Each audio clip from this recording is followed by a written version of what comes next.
Sonnerie. Sonnerie. Une tonalité m'indique que l'ordinateur est prêt. Et j'écoute la réponse. Bonjour Amélia. Bonjour. La jeune femme me reconnaît. Alors, on va lui poser une question. Qu'est-ce que France 2 ? C'est une chaîne de télévision française. Pas mal. Cette séduisante jeune femme blonde n'est pas réelle. C'est une intelligence artificielle.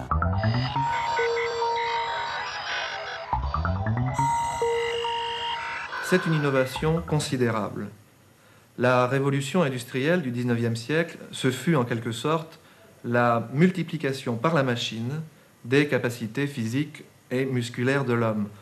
La révolution informatique du XXe siècle, c'est et ce sera la multiplication par la machine de la mémoire et de la raison humaine.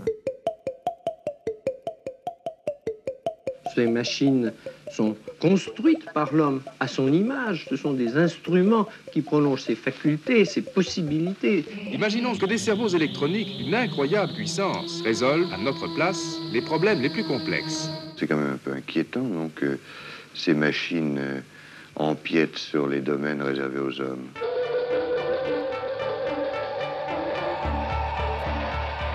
C'est la crainte du pouvoir secret. Le danger que les robots deviennent les maîtres cachés. C'est ça, deviennent les gouvernants. C'est un mot, intelligence artificielle, enfin deux mots, qui font un peu peur, généralement par ignorance.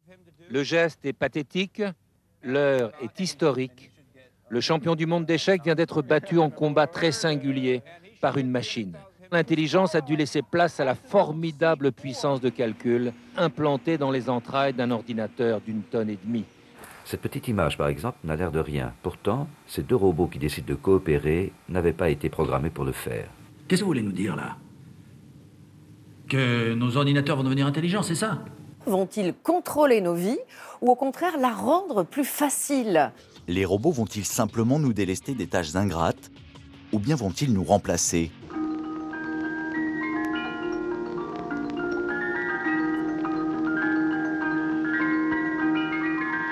Au XVIIIe siècle déjà, les fabricants d'automates se croyaient capables de réaliser un jour un homme artificiel. Je suis très heureuse de me trouver à Paris. Je suis l'un des premiers types d'Android. Vous avez des questions?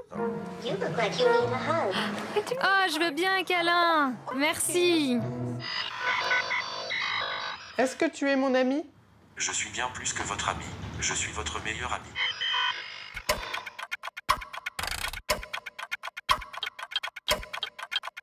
Le jour où votre machine à laver parlera à votre télévision, qu'elle anticipera vos pensées, à ce moment-là, vous aurez intérêt à garder un œil dessus, oui.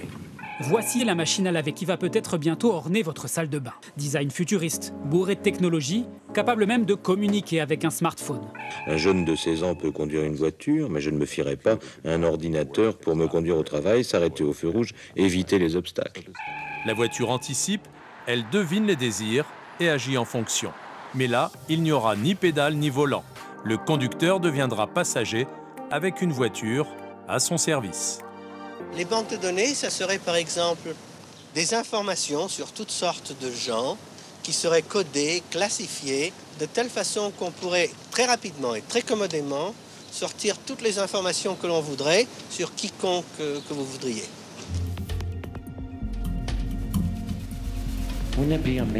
Est-ce que ce ne serait pas génial si nos dossiers médicaux étaient disponibles anonymement pour les médecins-chercheurs? Si on fait juste ça, je pense que ça sauvera 100 000 vies cette année. Des algorithmes qui assistent le médecin pour prendre une décision, on en retrouve de plus en plus.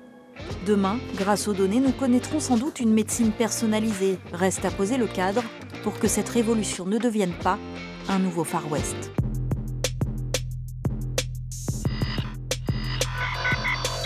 Ce n'est pas de la bombe qu'on a peur, c'est des gens qui peuvent la lancer. Il faut donc empêcher que les hommes abusent de la machine. Humans are the best known reference for intelligence. What a great standard to try to live up to.